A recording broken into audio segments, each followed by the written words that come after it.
Hi, my name is Lawrence Gamblin, and I'm from Kao Collins. Taking some getting used to. We were Collins Inkjet for a long time.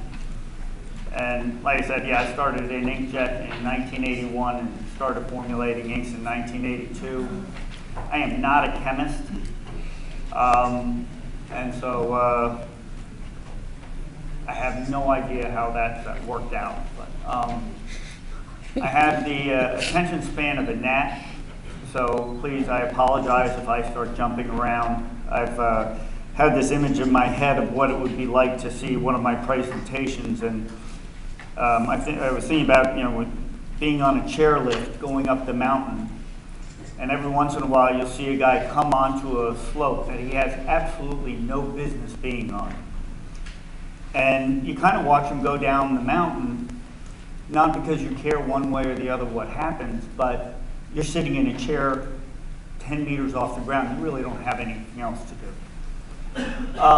In terms of one of the big areas where we're seeing a lot of growth and interest from customers is printing on packaging labels, especially with regard to food.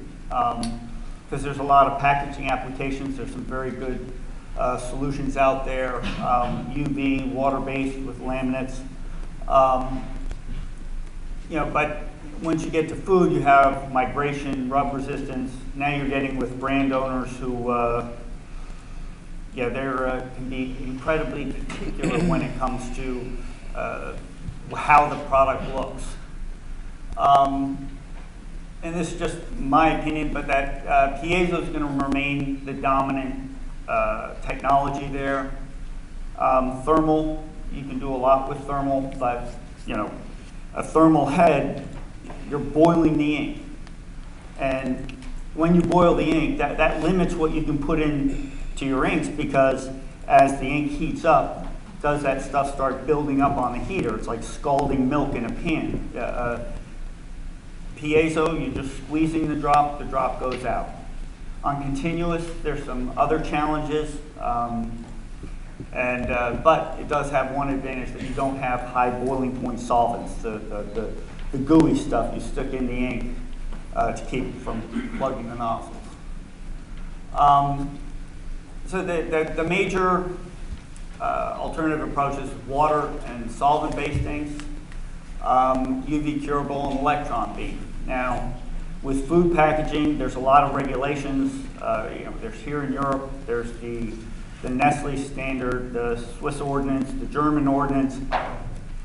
And then if you're dealing with a big brand owner, a lot of times they want to show that they're, care about their people more than these other standards. So then they'll have their particular standards and limitations in what you're formulating. The advantage of the water-based and solvent-based solution is that, or what I guess the characteristic is, when you're printing with water or solvent, basically there's only about 10% solids maximum in those inks. So you're really printing 10% of what you're sticking down on the paper. Now, in water-based, the technological developments that are moving forward that are allowing ink makers to do stuff that we couldn't do 5 years ago. It's moving forward incredibly rapidly, and one of the major reasons is the polymers that we can stick in ink that are stable, that cure at very low temperatures. These things can be 10 nanometer particle size, whereas the pigments usually, there's some that are in the 60, but most are around that 110 nanometer size.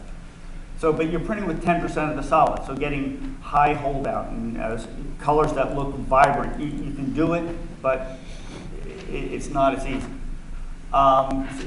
You're constantly battling reliability and color density. Printers always, they want their image to look absolutely fantastic, but if you put in enough color in your ink to get it to look the way they want, then it's going to run terribly. And having been in high-speed production and printing my whole career, having pressmen angry with you, it's just a bad day. less expensive curing and drying. Again, both of the advances that you're seeing in terms of dryers and drying water on glossy stock and driving the water off of the web sheet without burning the web is incredible. Makes our job easier. The colorants cost less than with UV curable and electron beam. Image durability. Again, you're printing with 10% of the drop in a very low viscosity fluid. So to get everything there and to bind up with itself to the point that it's going to be good enough for a package is very difficult. But with water-based, what a lot of times people are doing now is they'll print on the back of a film and then stick it on the reverse image so the film itself acts to help on that durability. UV curable and electron beam, you have the high residual solids. I mean, you're printing with 90% of the drop. So even though it has the same amount of color, because it's a thicker film, it looks denser and looks a lot better. You cross-linking the ink film, you're essentially making plastic. Once that thing cures, you just basically polymerize the plastic, so you get good durability. They are expensive. You can get great adhesion. Head failures can be incredibly expensive, and there needs to be a lot of training. We were selling inks into just one country where their operators seem to like to take the UV heads and then take them out to look to a dock and turn them up in the sun to see what was going on.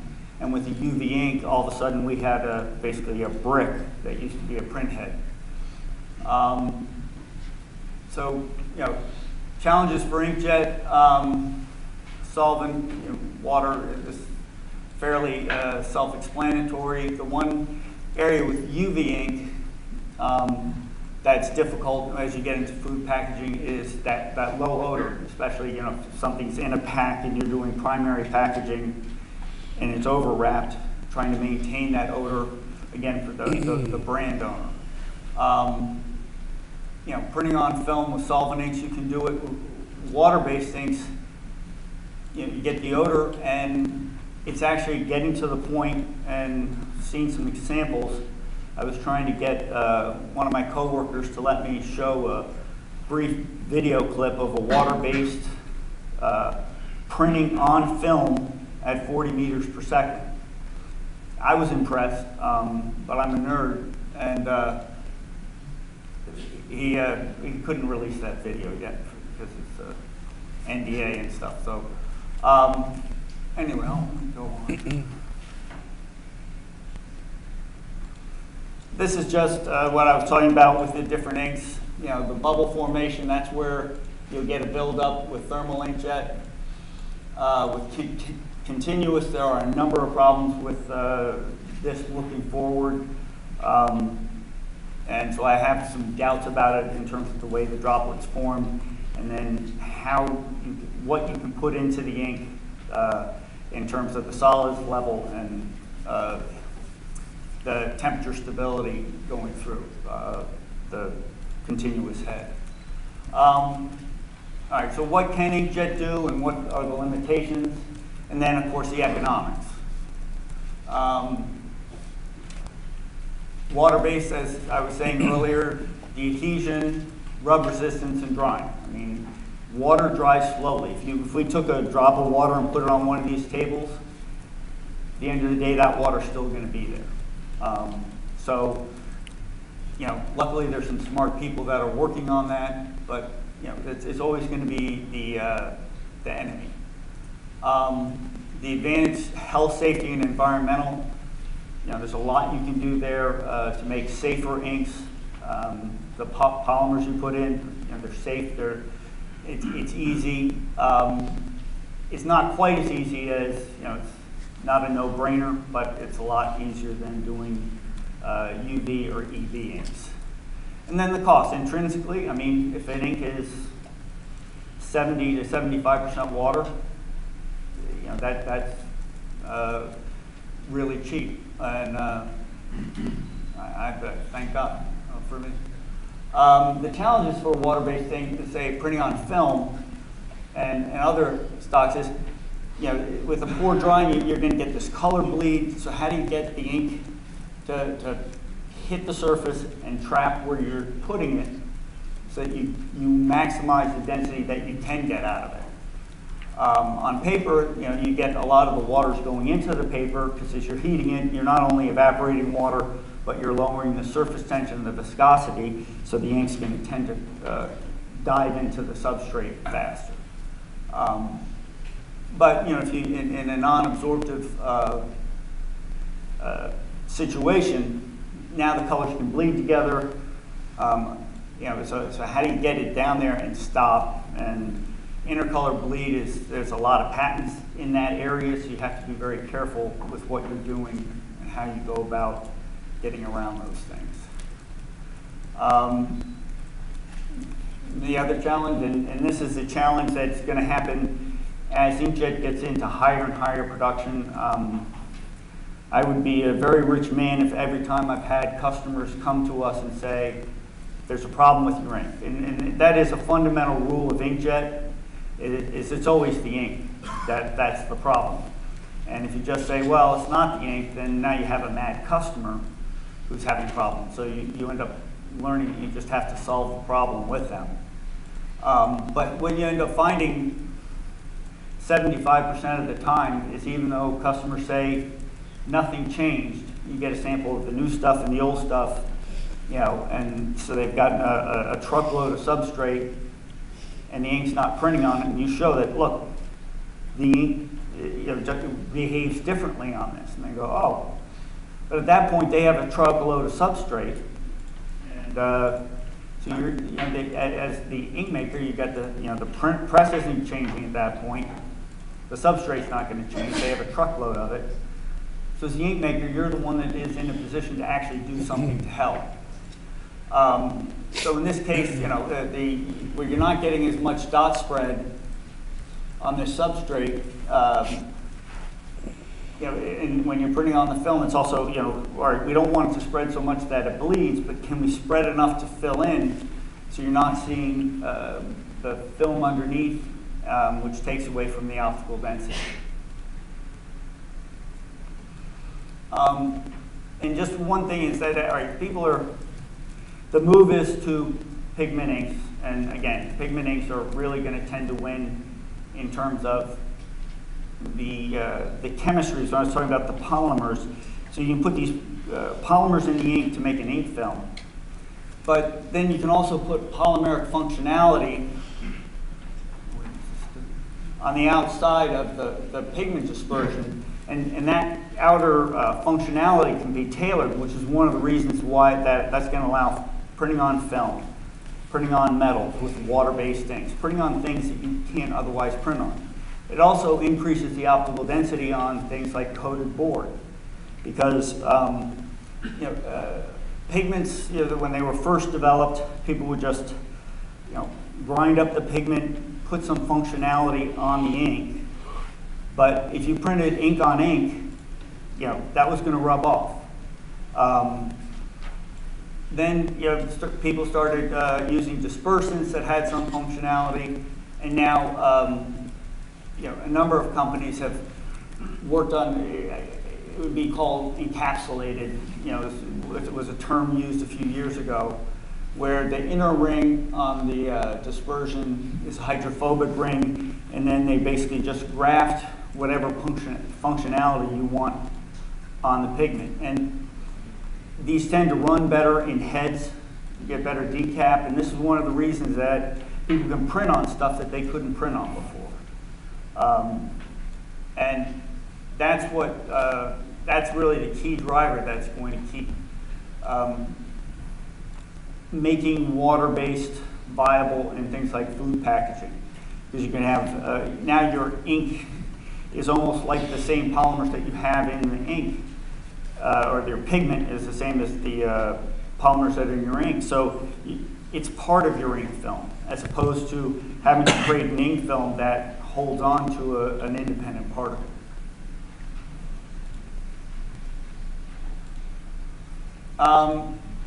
UV curable, I mean, if you want it to look good, and this is going into a lot of packaging, a lot of areas, I mean, it looks good, but the health and safety is going to be a concern. And UV, because I'm going to talk about electron beam, UV curable is great for many, many applications, and it will continue to be the dominant technology. In terms of food packaging, we've done a bunch of projects over the last 4 or 5 years, and some of the stuff that we're battling and made it so that we had one big company, we were doing a project, we were able to hit all the safety, migration, rub numbers that they wanted, but I wasn't, because until July I owned the company and it was 90% of my family's net worth, I was scared to sell them that ink because of the process. So when you're printing UV curable ink, you know, you have a photo initiator, which to jet into in an inkjet head has to be a small molecule because you want low viscosity, and it's incredibly highly reactive small molecules. Well, small molecules can go through the skin, and they're incredibly highly reactive. That's a bad combination.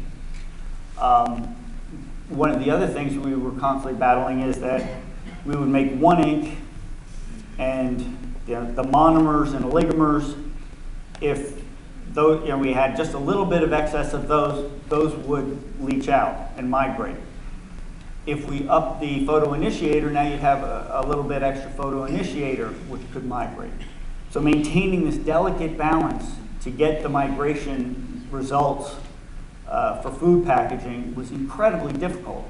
And the worry is, all right, in a real world where you're running 24/7, one, is even the customer, are you sure that they're curing everything 100%?